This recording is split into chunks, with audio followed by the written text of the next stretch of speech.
जिस तरह से कोरोना संक्रमण ने रफ्तार पकड़ रखी है, इसी को देखते हुए हरियाणा पुलिस ने एक बार फिर से सेवा, सुरक्षा और सहयोग के नारे को सच साबित करते हुए कोरोना संक्रमितों के लिए सहायता की पहल की है।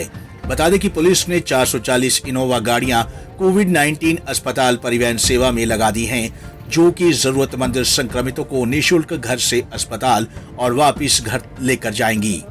अधिक जानकारी देते हुए डीजीपी मनोज यादव ने बताया कि हरियाणा सरकार ने यूनिफाइड इमरजेंसी रिस्पांस सेवा करने के लिए 360 इनोवा गाड़ियां खरीदी थी, लेकिन जैसे ही एम्बुलेंस को लेकर बहुत कालाबाजारी होने की खबरें सामने आने लगी तो हरियाणा के गृह मंत्री अनिल विज के आदेश पर यह फैसला लिया गया कि लोगों की जरूरत को देखते हुए हरियाणा के प्रत्येक जिले में जिला उपायुक्त व वहां के सिविल सर्जन को 20 गाड़ियां ड्राइवर सहित दी गई हैं। आपको जैसा कि मालूम है कि हरियाणा सरकार एक यूनिफाइड इमरजेंसी रिस्पांस सेवा शुरू करने के लिए हमने इस वर्ष जनवरी में 630 नई इनोवा गाड़ियां खरीदी थी, जो करीब 94 करोड़ रुपए की लागत से। इन गाड़ियों को अभी सुसज्जित किया जा रहा था, लेकिन अभी इनको लॉन्च होना था इस महीने के अंत में। लेकिन अभी हमें सभी ज़िलों से खबर आई कि एम्बुलेंस की बहुत कालाबाजारी हो रही है और पेशेंट्स है जिनको अपने पेशेंट्स को ले जाना है घर से हॉस्पिटल तक, उनसे बहुत ज़्यादा चार्ज किया जा रहा है। तो हमारे जो होम मिनिस्टर हैं श्री अनिल विज, उनके आदेश पे हमने फैसला किया कि प्रोजेक्ट बाद में लॉन्च हो जाएगा, लेकिन इस समय जो रिक्वायरमेंट है लोगों की, उसके लिए हमें ये गाड़ियाँ तुरंत जिलों में देनी चाहिए। तो हमने फैसला किया है कि हर ज़िले में 20 गाड़ियाँ हम देंगे, तो ये कुल मिला के 400 गाड़ियाँ हो जाती हैं, 440 गाड़ियाँ, क्योंकि 22 ज़िले हैं हरियाणा में। तो इन 440 गाड़ियों में लगभग अब 200 गाड़ियाँ पहुँच चुकी हैं, क्योंकि इनके अंदर जो टेक्निकल इक्विपमेंट है जिससे कि इनका कम्युनिकेशन और इनकी जीपीएस से हम देख सकें, वो इंस्टॉल होके जा रही हैं। तो पिछले हमने 4 दिनों में 200 गाड़ियाँ भेज दी हैं और संडे की शाम तक जो बाकी 240 गाड़ियाँ हैं वो भी चली जाएंगी।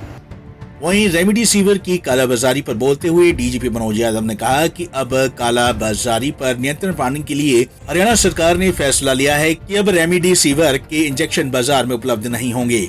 लॉकडाउन को लेकर डीजीपी का कहना है कि ई पास और बगैर घूमने वालों पर एफआईआर दर्ज की जा रही है और अब तक 55 गिरफ्तार भी हो चुके हैं। हरियाणा सरकार ने फैसला किया है कि रेमडेसिविर अब प्राइवेट अवेलेबल ही नहीं होगी, सिर्फ सीएमओ को सारी सप्लाई दी जाएगी और जो भी प्राइवेट हॉस्पिटल हैं जिनको ये रिक्वायरमेंट चाहिए वो सीएमओ को प्रूफ देंगे और पेशेंट के नाम के साथ ये इशू होगी। इससे कालाबाजारी के ऊपर रोक लगेगी और हम लोग फिर भी जो दूसरे राज्यों से रेमडेसिविर लाके बेच रहे हैं उसके लिए हमने एक हेल्पलाइन नंबर दे रखा है। जो भी हमें सूचना आती है उस पर हम कार्रवाई करते हैं। अभी ज़्यादा जो इसकी समस्या गुड़गांव, फरीदाबाद और पानीपत में कालाबाजारी की समस्या ज़्यादा देखने को मिली है। दूसरा, जहाँ तक लोगों का प्रश्न है, ये हमने एफआईआर हम दर्ज कर रहे हैं, हम बहुत सख्ती के साथ लॉकडाउन कर रहे हैं, नाके हमने लगाए हैं और लोगों से चेक कर रहे हैं। सिर्फ जिसके पास होगा मूवमेंट पास, जो हरियाणा सरकार की वेबसाइट से इशू होता है, वही जा सकता है। बाकी लोगों को यदि कोई अनावश्यक घूमता पाया जाएगा, सख्त कार्रवाई होगी। अब तक हमने लगभग 40 एफआईआर दर्ज की हैं और हम लगभग 55 लोगों को गिरफ्तार भी कर चुके हैं। मेरा सभी सिटीजन से आग्रह है कि देश के संकट की घड़ी में स्वयं को, परिवार को और देश को सुरक्षित रखें और घर से अनावश्यक कारणों से बिल्कुल ना निकलें। आपको बता दें कि जिस तरह से कोरोना के मामलों में इजाफा देखने को मिल रहा है, तो ऐसे में हरियाणा पुलिस की सभी जिलों में इनोवा गाड़ी देने की ये पहल लोगों के लिए कितनी मददगार साबित होगी, ये आने वाला वक्त ही बता पाएगा। पंजाब केसरी टीवी के लिए पंचकुला से ब्यूरो रिपोर्ट।